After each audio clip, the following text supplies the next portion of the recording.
Okay, Assalamu alaikum. Today's our session is going to be started right now about the W's question. The main topic is W's question. Which question is belongs to the class 3, 4, and 5. This is not a spoken English class, and this is of course the class of academic English. Okay, let's enjoy this class.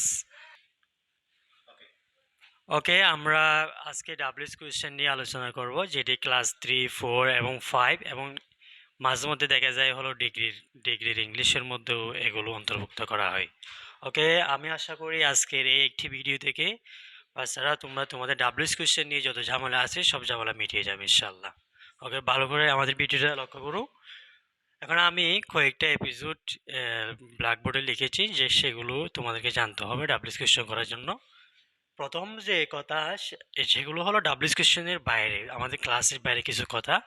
সেটা হলো প্রথমে তোমাদেরকে বাংলা অনুবাদ করা জানতে হবে।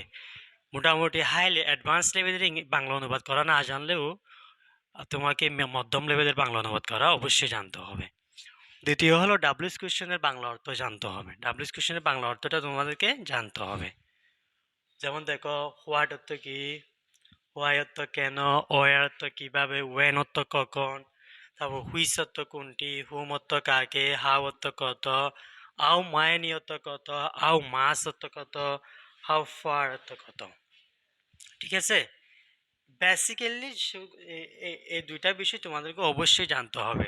আর যেটা আমি ব্যক্তিগতভাবে বলবো, তোমরা চাইলে ঘরের মধ্যে যেমন হোয়াট দিয়ে 5টি বাক্য তৈরি করতে পারো। যেমন what's your name, what's your father's name, what's your cities name, what's your village name, এবং 5টি তোমরা বাংলা অনুবাদ করতে পারো। ওয়াই দিয়ে করতে পারো, হোয়ার দিয়ে করতে পারো, হোয়েন দিয়ে করতে পারো। এই প্রত্যেকটি ডাব্লিউএস কোয়েশ্চেন দিয়ে তোমরা 5টি করে বাক্য তৈরি করবা। তাহলে তোমাদের এই যে বেস, ডাব্লিউএস কোয়েশ্চেনের যে বেস, সেটি শক্ত হবে। ওকে, আমরা আর কথা না বাড়িয়ে আমাদের মেইন যে রুলসগুলো সেদিকে চলে যাচ্ছি। আমাদের মেইন যে রুলস সেটা হলো, ফার্স্ট অফ অল তুমি যদি বাংলা অনুবাদ করতে জানো, তুমি যদি ওকে, তোমরা যদি আমি এর আগে যেগুলো বলছিলাম বাংলা অনুবাদ, ডাব্লিউএস কোয়েশ্চেনের অর্থ, এগুলো যদি জানো, তাহলে তোমরা এখন আমাদের মেইন রুল সেদিকে সেগুলো পড়তে পারো। সেগুলো হলো, প্রথম আমরা যে রুলটা স্থানান্তর করেছি, দেখো, বাক্যে যদি অক্সিলিয়ারি ভার্ব থাকে, ডাব্লিউএস কোয়েশ্চন প্রথমে বসবে, তারপর অক্সিলিয়ারি ভার্ব বসবে, তারপর সেন্টেন্সের যে বাকি অংশ সেটি বসবে অবশ্যই। এখন তোমাদেরকে বুঝতে হবে ডাব্লিউএস কোয়েশ্চনটা আমি কিভাবে নিয়ে আসবো। ডাব্লিউএস কোয়েশ্চনটা ওই যে তোমাকে বললাম যে তোমরা যদি হোয়াট অর্থ কি, হোয়াই অর্থ কেন, হোয়াই অর্থ কোথায়, এ সমস্ত জানতে পারো, তাহলে তোমাদের এই বেসিকটা আনকনসিয়াসলি, তোমাদের অজানাতেই তোমাদের মাথায় সেটা চলে আসবে। এখন ডাব্লিউএস কোয়েশ্চন বসানোরও হাজারো রুল আছে, যে হোয়াই কোথায় ব্যবহার হবে, হাউ কোথায় ব্যবহার হবে। আমি বলবো সেগুলো না, সেগুলো জানার কোনো প্রয়োজন নেই। সেগুলো এমনিতেই তোমার ব্রেইন তোমাকে বলে দিবে কোথায় কি বসাতে হবে, যদি তুমি একটি ডাব্লিউএস কোয়েশ্চন দিয়ে 5টি করে বাক্য তৈরি করতে পারো। ওকে, সুপ্রিয় ছাত্রছাত্রীরা, এখন আমরা আমাদের মেইন রুলস যেটা পড়লাম, বাক্যে যদি অক্সিলারি ভার্ব থাকে, ডাব্লিউএস কোয়েশ্চন তো অবশ্যই আগে বসবে, এবং ডাব্লিউএস কোয়েশ্চনের পরপরই আমাদেরকে অক্সিলারি ভার্বটাকে নিয়ে আসতে হবে। একটা জিনিস মনে রাখো, একটি বাক্যের মধ্যে ভার্ব মাস্ট বি কন্টেইনস, একটি বাক্যের মধ্যে ভার্ব অবশ্যই থাকবে, একটি সাবজেক্ট থাকবে, একটি ভার্ব থাকবে। Either is can be auxiliary verb or it can be a strong verb, base verb, anything else। যে কোনো ধরনের ভার্ব অবশ্যই থাকতে পারে। যেমন দেখো, আমরা প্রথমে একটা উদাহরণ নিয়ে আসছি, দ্য ওয়েদার ওয়াজ নাইস। যেমন দেখো, এখন তুমি যদি এই বাক্যটার যদি বাংলা অনুবাদটা না বোঝো, তাহলে তুমি কেমনে বুঝতে পারবে যে এখানে কি হোয়াট আনবো, হোয়াই আনবো, হোয়ার আনবো, কোনটা আনবো, এটা তুমি বুঝতে পারবে না। দেখো, এটার কথা হলো দ্য ওয়েদার, বাতাস, আবহাওয়া, ওয়াজ নাইস, বাতাসটি ছিল অসাধারণ। এখন অক্সিলিয়ারি ভার্ব, এখানে একটা অক্সিলিয়ারি ভার্ব দেখা যাচ্ছে, দেখো ওয়াজ। আমরা জানি অক্সিলিয়ারি ভার্ব কি কি, অক্সিলিয়ারি ভার্বটা কি কি জানো তোমরা? আমি বলে লিখি নাই। যেমন দেখো, am, is, are, was, were, এভাবে আরো কিছু আছে, had, has, said, may, might, can, could, shall, should, do, will ইত্যাদি। যা যা থাকুক না কেন, তোমরা যদি বাক্যের মধ্যে অক্সিলারি ভার্ব দেখো, তাহলে প্রথমত ডাব্লিউএস কোয়েশ্চন অবস্থা ভেদে আসবে, তারপরে সোজাসুজি এই তোমাদের অক্সিলারি ভার্বটা নিয়ে আসতে হবে। তারপর বাকি অংশ। যেমন তোমরা দেখো আমি এই উত্তরটা কিভাবে সলভ করি দেখো একটু। যেমন দেখো দ্য ওয়েদার ওয়াজ নাইস। আমরা এখানে বলো তো কোন ডাব্লিউএস কোশ্চেনটা নিয়ে আসবো। এখন আমাদের বলা হচ্ছে এই বাতাস ছিল খুব সুন্দর। তাহলে এখানে আমরা কি নিয়ে আসতে পারি? এখানে দেখো কেমন ছিল বাতাস, এরকম হবে না? তাহলে কেমন ইংরেজি কি স্যার একটু দিকে দেখান তো। কেমন ইংরেজি কি?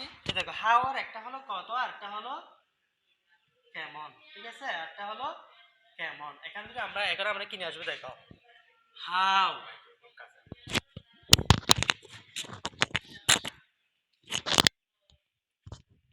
হ্যাঁ এখানে দেখো, সরি, এখানে দেখো আমরা প্রথমে হাউ নিয়ে আসবো। হাউ তো কেমন, হাউ। এখন দেখো আমি বলছিলাম প্রথমে ডাব্লিউএস কোশ্চেন আসবে তারপর অক্সিলারি ভার্ব আসবে। এখানে অক্সিলারি ভার্বটা কি? তাহলে আমরা অক্সিলারি ভার্ব পেলাম এখানে ওয়াজ। তাহলে ওয়াজ চলে আসলো, হাউ ওয়াজ। তারপর বলা হচ্ছে বাকি অংশ। তাহলে বাকি অংশ এখানে কি বাকি থাকে? The weather, the weather. কথা বুঝছো? তার শেষে একটা এরকম চিহ্ন অবশ্যই দিতে হবে ডাব্লিউএস কোশ্চেনের মধ্যে, ঠিক আছে? এখন দেখো হাউ ওয়াজ দা ওয়েদার। ওকে, তাহলে আশা করি এই প্রথম রুলসের মধ্যে কারো সমস্যা নেই। এরকম যদি তুমি দেখো, যেমন দেখো হি ইজ এ স্টুডেন্ট, এখানে ইজটা হলো অক্সিলারি ভার্ব, ঠিক আছে? তুমি নিয়ে আসবে। আমি যদি স্টুডেন্ট নিচে এই দাগ দিই তাহলে তোমাদেরকে বলতে হবে হি ইজ এ স্টুডেন্ট, সে হয় একজন ছাত্র। হোয়াট ইজ হি, সে কে? দেখছো, এবার তোমরা অক্সিলারি ভার্ব দেখলে খুব অনায়াসেই একদম খুব সহজেই এই ধরনের সমস্যাগুলো সমাধান করতে পারো। ওকে, আমরা 2 নম্বর রুলসে চলে যাচ্ছি। যদি অক্সিলারি ভার্ব না থাকে, এখন কেমন হবে যদি অক্সিলারি ভার্ব না থাকে? অক্সিলারি ভার্ব থাকলে না স্যার আমি ডাব্লিউএস কোশ্চেনটাও বসে জানি, অক্সিলারি ভার্বটা তারপরে নিয়ে আসলাম এবং আন্ডারলাইনের বাকি অংশটুকু বসে দিলাম, বাস হয়ে গেল, শেষ একটা ইন্টারোগেটিভ সাইন দিলাম। ওকে, যদি অক্সিলারি ভার্ব না থাকে তাহলে আমাদের কি কি পন্থা অবলম্বন করতে হবে? অবশ্যই একটি সেন্টেন্সের মধ্যে অক্সিলারি ভার্ব থাকতে পারে অথবা যে কোনো ধরনের ভার্ব থাকতে পারে। তাহলে এখন আমাদের করণীয় কি? যদি অক্সিলারি ভার্ব না থাকে ডাব্লিউএস কোশ্চেন বসবে, অবশ্যই ডাব্লিউএস কোশ্চেন বসবে, এটা আমরা জানি। তারপর ডু বসবে, ডিড বসবে, ডাস বসবে।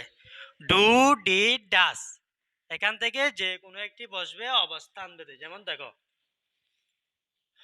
ডু হবে ফার্স্ট পারসন, সেকেন্ড পারসন এবং থার্ড পারসন প্লুরাল নাম্বারে। ওকে, তাহলে ডিড আসবে জাস্ট অনলি ফার্স্ট ইনডেফিনিট ফর্মে যদি বাক্যটি থাকে। আর ডাস হবে যখন শুধু একটি ক্ষেত্রে ডাস ব্যবহার